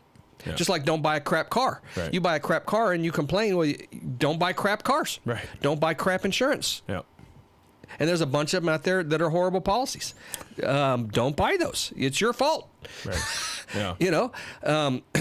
So yeah, helping consumers get a righteous outcome for their covered losses. And the second thing we do is we help contractors, PAs, and plaintiff attorneys catapult their careers to where they're in the top 1% of income earners in America. Mm-hmm. That's a whole day class that I teach on how to do that. Exactly how to do that. Another Steve Patrick class. Make $500,000 a year. Wow. And then Antifa hates you because you're in the top 1%. Yeah. You got the target. That's right. On your back because you're in the top. So maybe you want to stop earning at the top 5% so you don't put a target on your back. Yeah, man. $250 a year. Wealth by stealth. Yeah, $250 a year. Let's stay under the radar a little bit. What so everything you've done up until now has gotten where you are now. What's your plan? Just to keep kind of cranking away? Yeah, just keep cranking away what we're doing. Yeah. So I see in our industry that most of the folks that are doing so you can't go knock doors because the cities won't give you permits to knock doors after a hailstorm or a windstorm or whatever the case may be. You have a tornado come through like we did over here off of Highway 75. Right up the road. Yeah. Mm-hmm. And you can't knock doors anymore. So now those in our industry are finding out that the best way they're going to have to learn digital media. Right? Online marketing. Yeah. And they don't know anything about it. Yeah. A lot of the companies out there do a horrible job at this. Mm-hmm. And not all of them, but many of them do really. I mean, I hear the contractors talking about how they spend money and don't get any results, right? So we're going to start. So I found one of the best guys that knows the digital marketing space better than just about anyone, and we brought him on as a partner, and we're going to start a digital marketing company. Good for you. Construction marketing solutions. Right on. And so if any place that we see that there's an area where there's a need and it isn't being fulfilled, then we'll go out and we'll find the expert, just like Contractor Products. The contracts that these contractors have are horrible. So I went and found a contract attorney. She only works for roofers. 100% of her clients are roofers, right? And we put together a document package with contracts and everything like that that blows everyone out of the water. And we license it for just almost nothing. I mean, very inexpensively. Yeah, it's a deal. So am I an expert in contracts? No. That's the reason why I went out and got someone, and we partnered with Karen. She's the expert in contracts. Colin is the expert in digital marketing. So I go out and find the best of the best.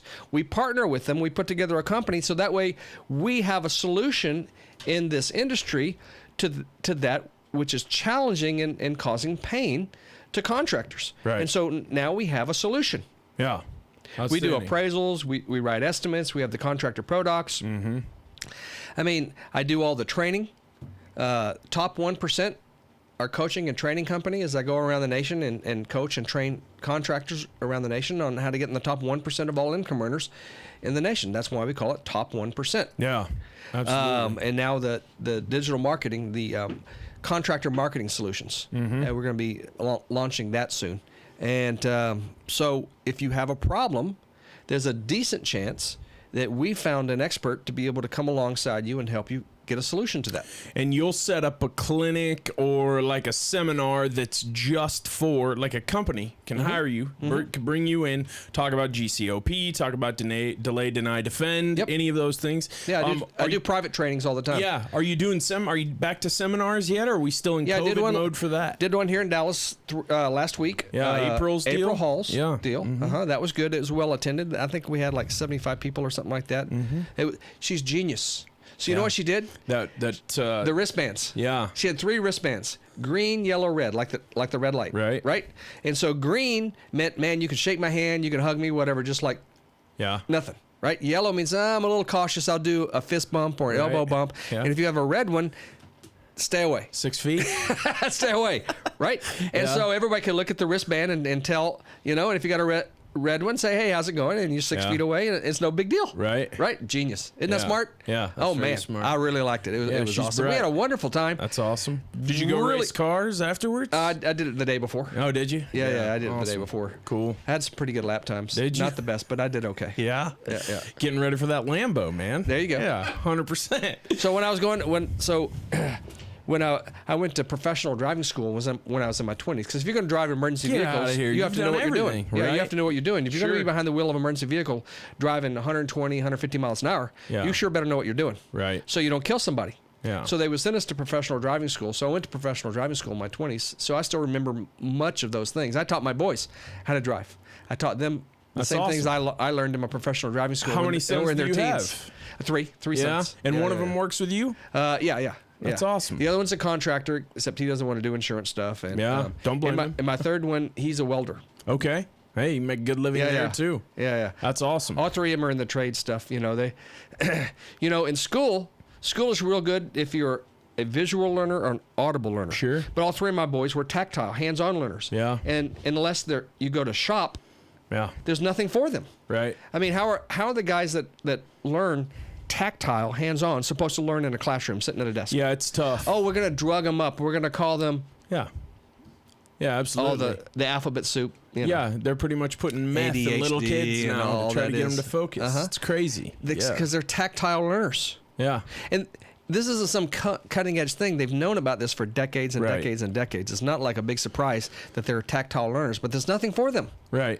So guess what? All 3 of my sons are tactile learners. They're all 3 in blue collar in the trades, and they do very well. That's awesome. That's great. Taking that customer service and quality craftsmanship thing to the next level. Yeah.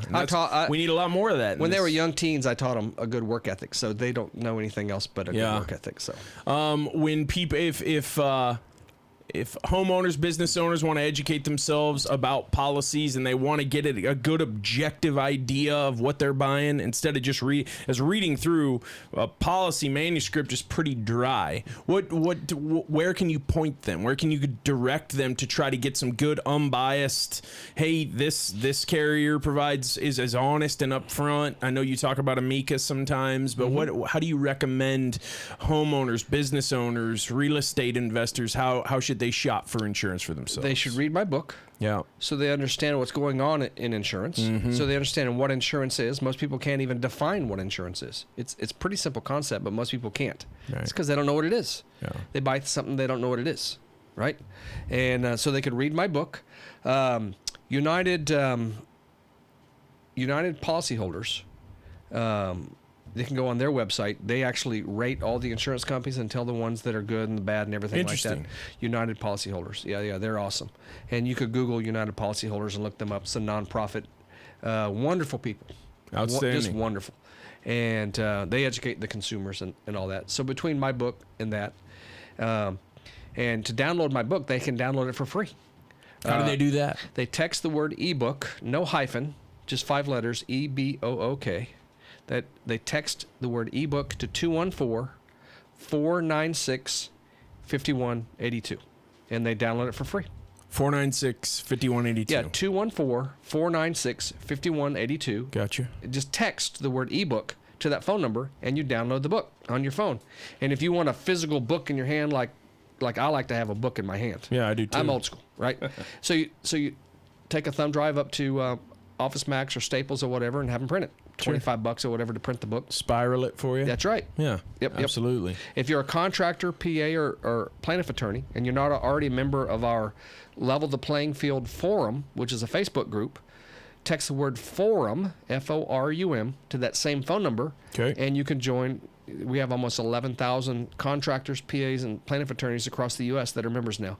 So you post your question or you read other people's questions. Maybe you know the answer to one of the questions, and you go in there and you post the answer. And we all, iron sharpens iron. We all help each other out. It's like an online band of brothers where we band together and help each other out. There's big-time collaboration. There's claim adjusters on there, and they chime in and say, well, you know what, from the insurance company standpoint, blah, blah, blah, blah, blah.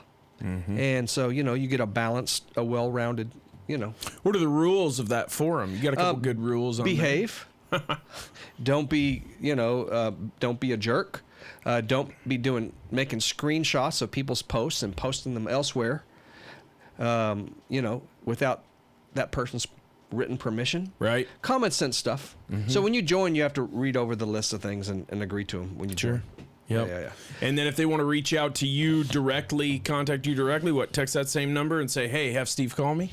Actually, I'm about to have something that they can do that with. So just call me, 214-244-2639. Just call my cell phone. Yep, All right. yep. Awesome. And but don't everyone do it at the same time.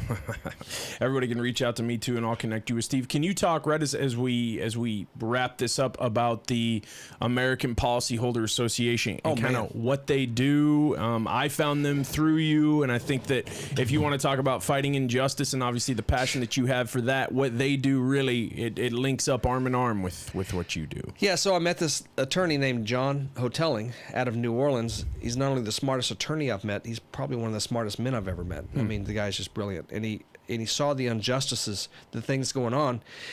This is the deal. So if someone commits an insurance fraud, if they're a consumer or a contractor or a public adjuster, they get prosecuted. But if you commit insurance fraud and you're an insurance adjuster or a claim supervisor or an engineer working for an insurance company, you don't. Is that right? I don't. Should everybody be held accountable and held to the same law as everyone else? Yes. Well, absolutely. Then you agree with the American Policyholder Association. That's all they're about. They're holding everyone accountable for insurance fraud, not just the consumer side. So if on the insurance company side, someone's committing insurance fraud, they should be prosecuted and sent to prison, just like on the consumer side. What's good for the goose is good for the gander. Not more, not less, equal. Right. Everyone's held accountable. And either you commit insurance fraud or you don't. If you do, then you're prosecuted. Sure. How does the carrier and carrier-related personnel, what are some examples of ways that they commit insurance fraud? Well, in Texas, if you lie or mislead for financial gain. It's right there on the TDI's website, what the definition of insurance fraud. If you lie or mislead for financial gain, then you've committed insurance fraud. It doesn't even say that you intended to do that. It doesn't say that. And it doesn't define the financial gain. So what if I do it to keep my job? So what if I'm an engineer and I know if I don't say that there's no damage on this, that I won't get any more engineering jobs? Have I done it for financial gain? Yes. Yep. What if I leave off a whole bunch of legitimate and reasonable line items and lie about it or mislead about it so I keep my job? Is that insurance fraud? Well, I'm no lawyer, but I can read. Yeah. And I read the definition of insurance fraud on TDI's website, and that's what it says. If you lie or mislead for financial gain, that's insurance fraud in Texas. You have to, in whatever state you're in, you have to go and look up what the law is in your state, right? And you have to see what all the steps are. And in this case, lie or mislead, financial gain. Those are the two. And so if I do any one of those things, then guess what? I'm guilty of insurance fraud. And so the American Policyholder Association, what we do is we hold everyone accountable for violating the law, not just one side. And this is an organization that doesn't just exist in this state, in Texas. It's nationwide. Right. And Doug and Heather, who work full-time for the association, they're going around talking with governors, lieutenant governors, attorney generals, yeah, insurance commissioners in all the states nationwide. They've already talked to like 35, 40 of the 50 states, right? And they're educating these guys because most of them aren't aware. What? Carrier fraud. We didn't even know something like that exists. It happens all the time. And you know this. You see it. And it happens all too often. And so the insurance companies are actually afraid of the APA.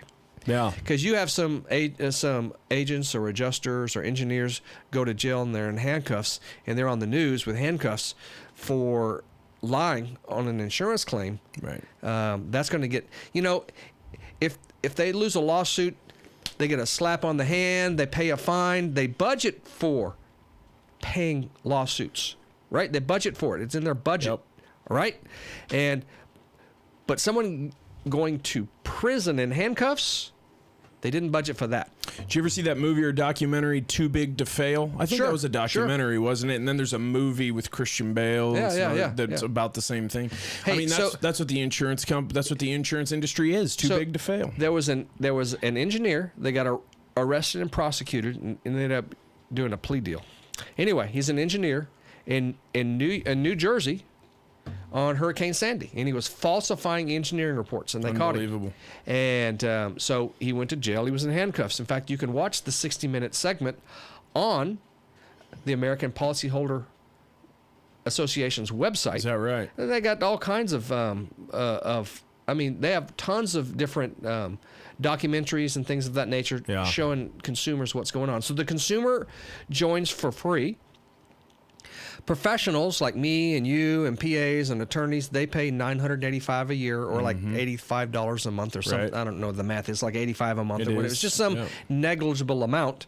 If you actually believe that everyone should be held accountable, yep, and you want to see everyone that commits insurance fraud prosecuted, not just our side, then join the APA.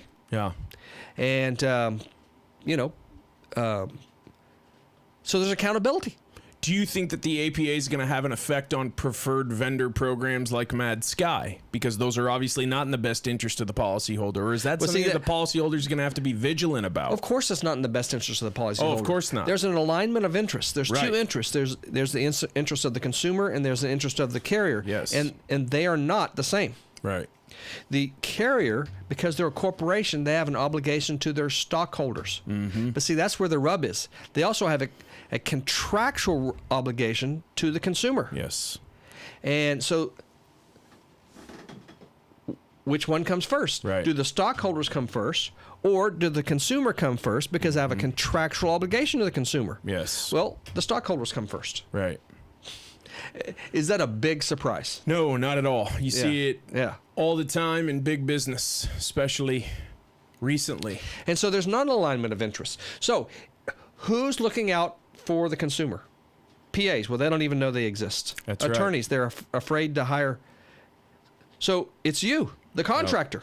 Yep. That's the reason why they created the UPPA laws, unauthorized practice of public adjusting, to weaponize the law as fear-mongering to scare you so that you'll stop helping consumers. And then there's no one on the consumer side. That's right. It's just a consumer who has no clue what's going on, and there's no one that has an alignment of interest with the consumer. The UPPA laws, obviously created for a reason, to whether it's to intimidate the contractor or just to de-incentivize the contractor because there's a fear factor there of doing the right thing, of trying to get a fair outcome. Talk also about how the HB 2102 passed last September of 2019 is not in any way, shape, or form anything but another well-camouflaged strategy by the carrier to shoehorn the vendors, the preferred vendor program into effect. Anytime the insurance companies are for something, right, you know that there's an alignment of interest for them. Yeah. They have a financial interest in the outcome. Most definitely. So that's the law that says that as a consumer, you have to pay your deductible. Yeah. If your deductible's $1,000, $2,000, $5,000, $20,000, $200,000 on a large commercial loss, whatever the case may be, that you pay your deductible to your contractor, just like you pay a copay at the pharmacy.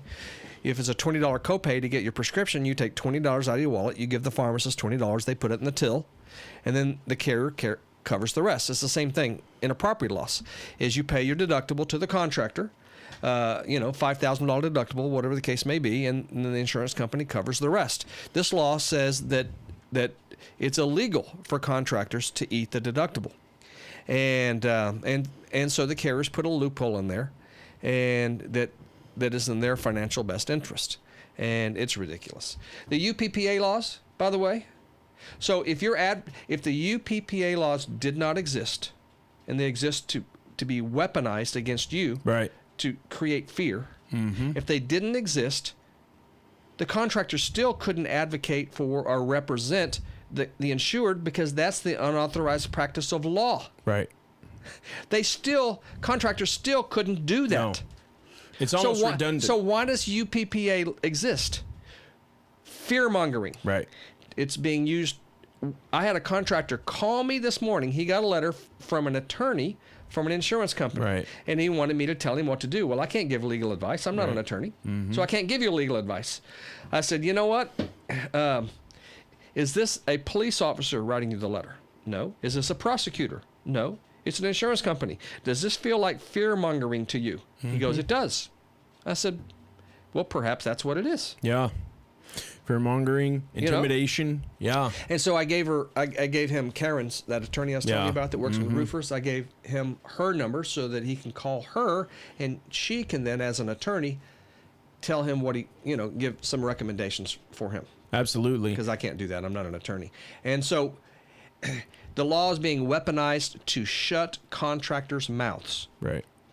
The entire purpose of the law isn't to protect public adjusters. I know a ton of public adjusters that hate the law because they see it for what it is. It's used.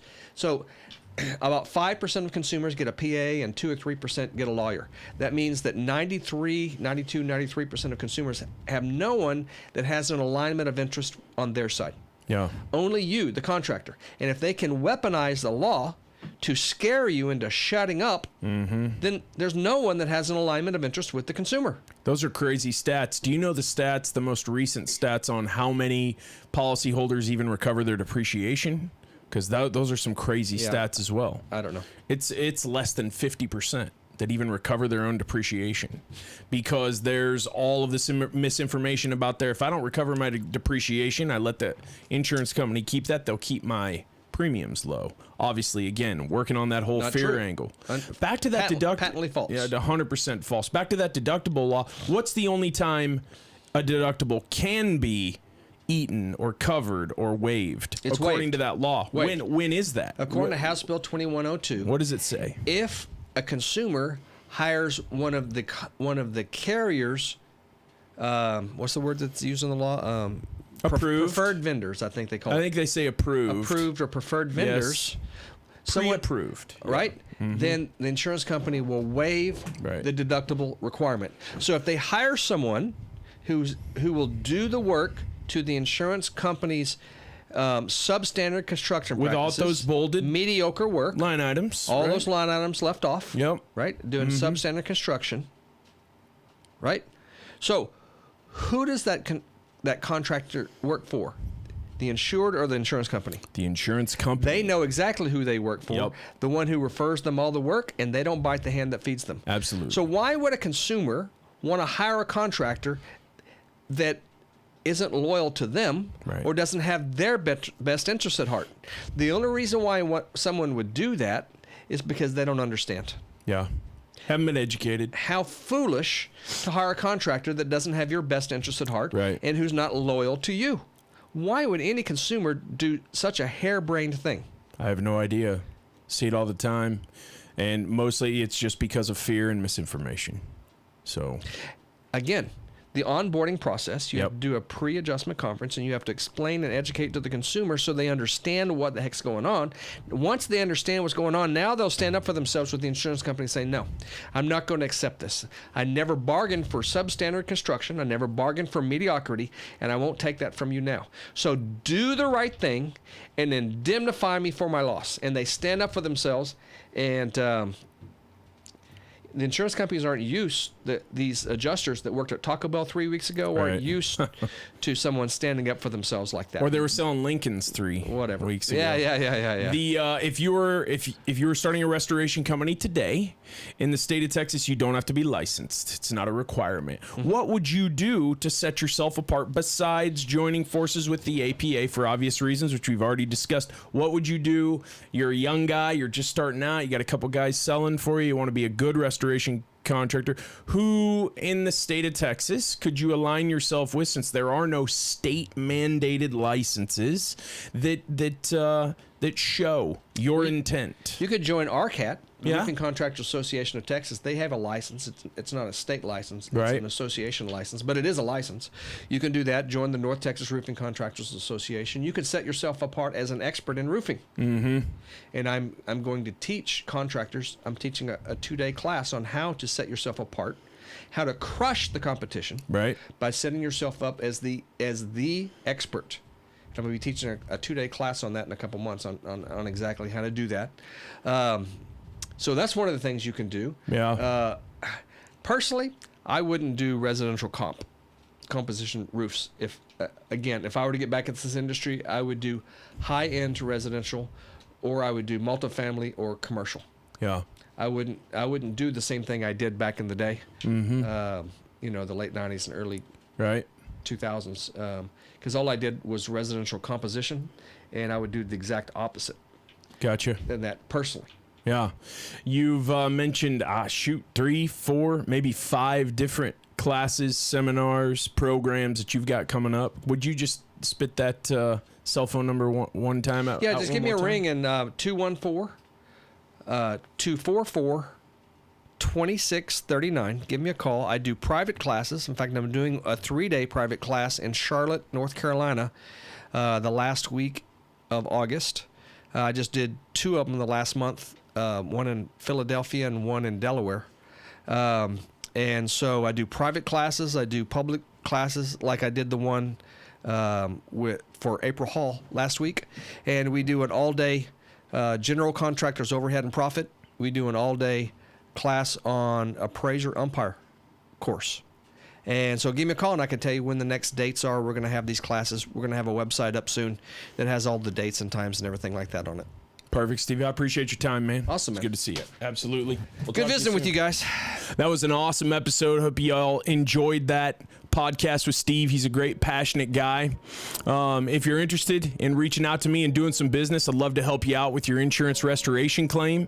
If you're interested in doing some real estate work together, I'd be always interested in taking a look at properties. If you got something to sell or something to buy, or you want to do a JV deal, you can reach out to me anytime.